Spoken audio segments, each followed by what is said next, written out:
प्रणाम स्वामी जी।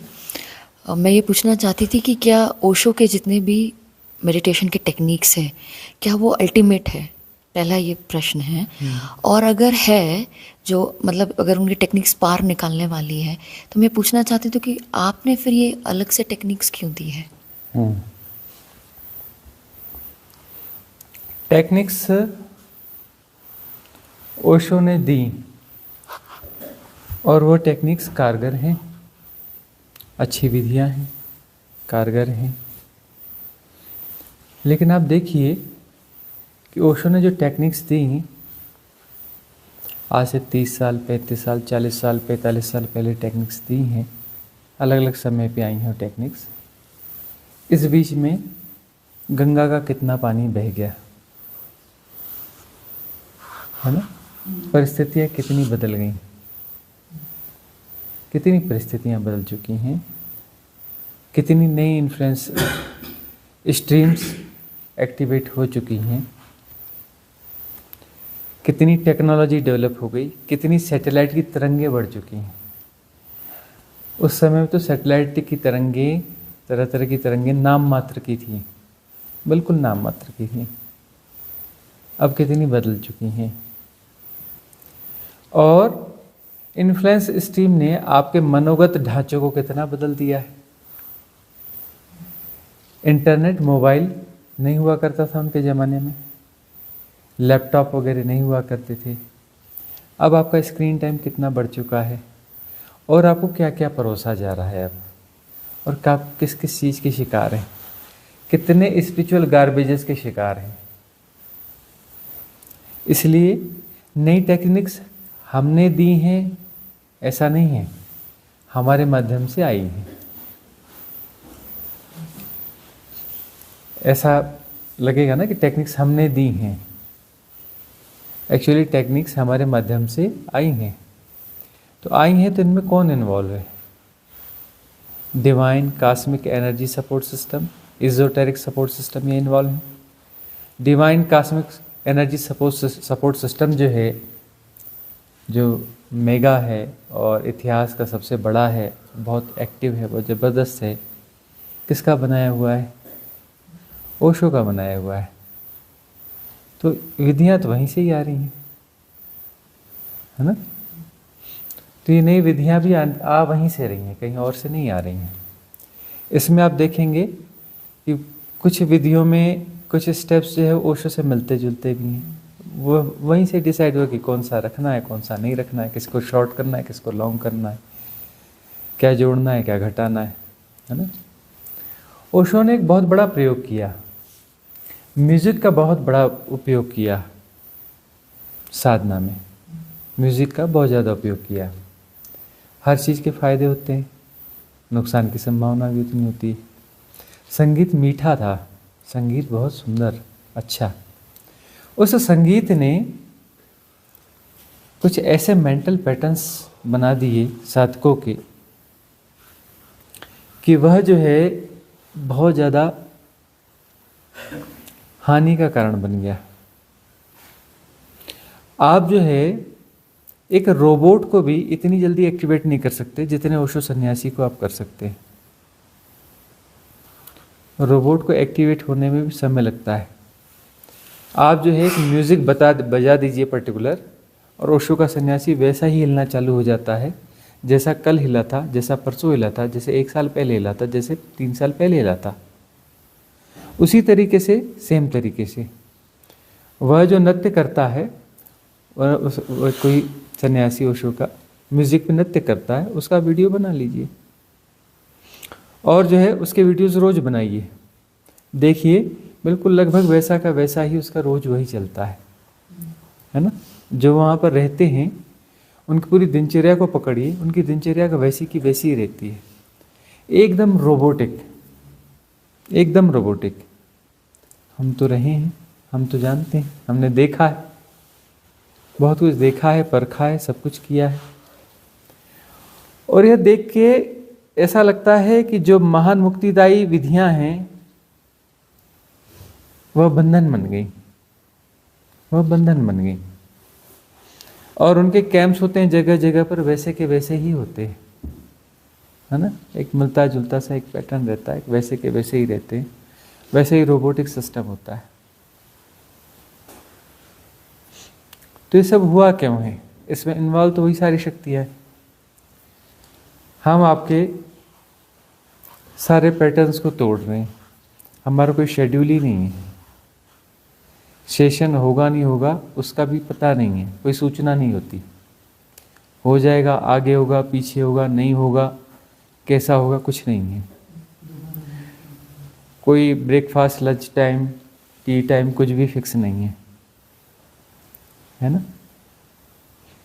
और जो बीच बीच में आपको झटके पड़ते रहेंगे,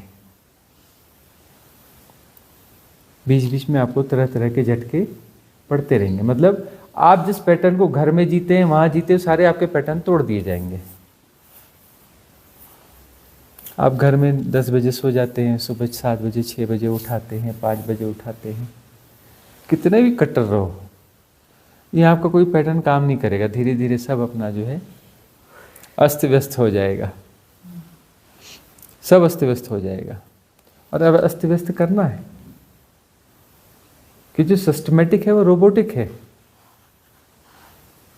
तो सारा सब कुछ आपका अस्त व्यस्त करना है। उन्होंने सिस्टमेटिक किया, उस समय उसकी जरूरत थी, और उनकी प्रेजेंस में तो सब कुछ अच्छा ही होना था। जब उनकी सशरीर प्रेजेंस थी उस समय तो जो कुछ है वो बिल्कुल परफेक्ट ही था। वहाँ तो अनपरफेक्ट होने का सवाल नहीं, उनकी प्रेजेंस थी, उनकी प्रेजेंस ही कंप्लीट है अपने आप में। उनके आसपास आप बने रहो, उसके लिए वो शेड्यूल देते थे कि शेड्यूल ये वो, तो मन को लगेगा हाँ हाँ सार्थक कुछ हो रहा है, इतने बजे ये सेशन हुआ, इतने बजे ये हुआ, इतने फलाना हुआ, टिकाना हुआ। वो विधियाँ अभी भी काम करती हैं, ऐसा नहीं काम नहीं करती हैं, लेकिन बहुत जल्दी जो है वो पैटर्न बदल जाती हैं, क्योंकि अब उनकी प्रेजेंस नहीं है ना। उस सदगुरु की सशरीर जो प्रेजेंस रहती है उसकी बात कुछ अलग होती है। उस समय उनकी निगरानी में होता है, उनकी एनर्जी रहती है, उनका सब कुछ रहता है। अब divine cosmic energy support system काम तो कर रहा है, लेकिन वो अलग वे में काम कर रहा है।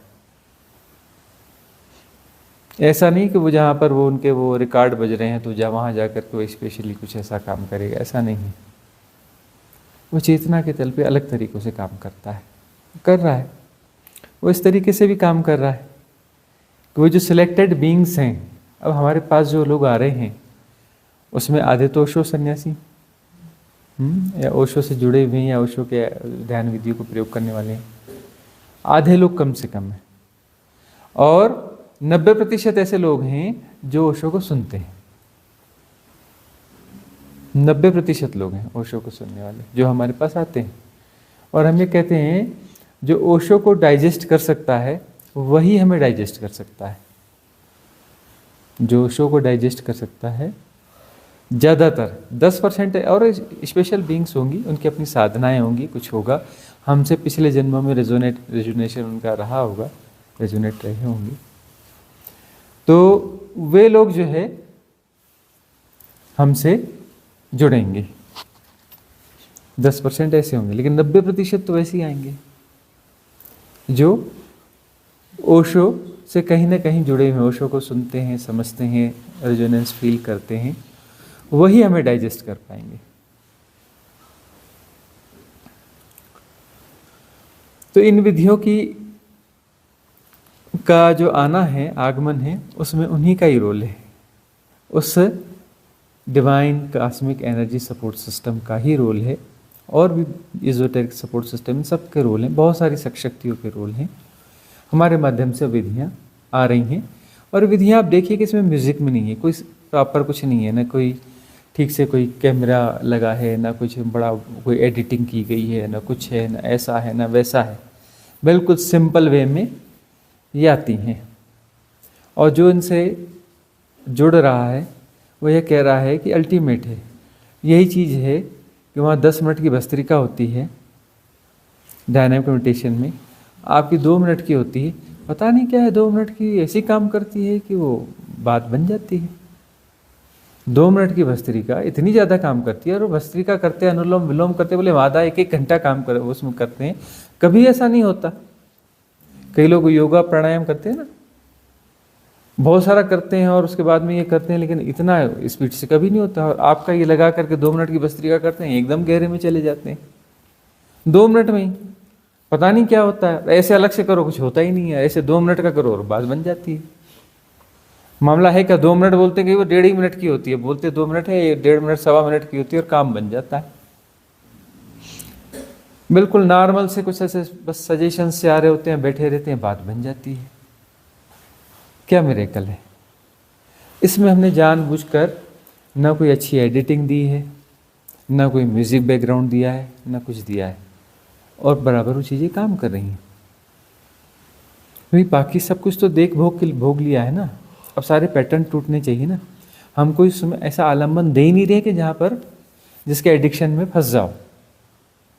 अभी नया प्रयोग है, नई एरा में नया प्रयोग, नई एरा भी दी उन्होंने ही है, गिफ्ट तो नहीं की है, ओशो और महावतार बाबा की तो गिफ्ट है।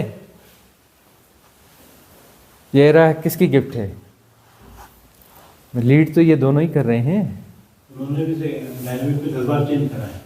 हाँ, हर किसी में चेंज करा, बार-बार चेंज। हाँ, डायनामिक को लगातार अपग्रेड करते रहे, देखते रहे ना कि क्या है, कैसा है, कहाँ कैसा काम कर पा रहा है, सबकॉन्शियस माइंड कैसे उसको और कैसे किया जाए और कैसे किया जाए, अपग्रेड करते रहे। डायनामिक मेडिटेशन, अपने मेडिटेशन को भी उसको अपग्रेड वो करते रहे। तो अब जो है ये उन्हीं के द्वारा प्रदत्त है, इसमें कुछ नया नहीं है।